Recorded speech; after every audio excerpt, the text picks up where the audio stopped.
Yan mga kabusing, nag-ihaw tayo ng tamban. Yung tawagin sa Ilonggo, tuloy.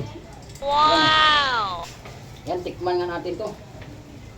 Yung masarap na inihaw na tamban. Okay, tikman natin. Panalo. Wow! Sakto sa timplada.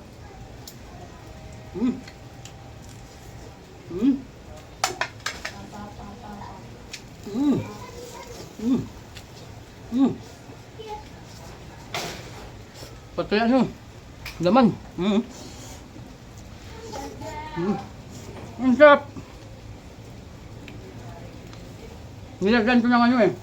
Ng asin daka magdit sarap. Ang sarap mga idol. Pati ulo.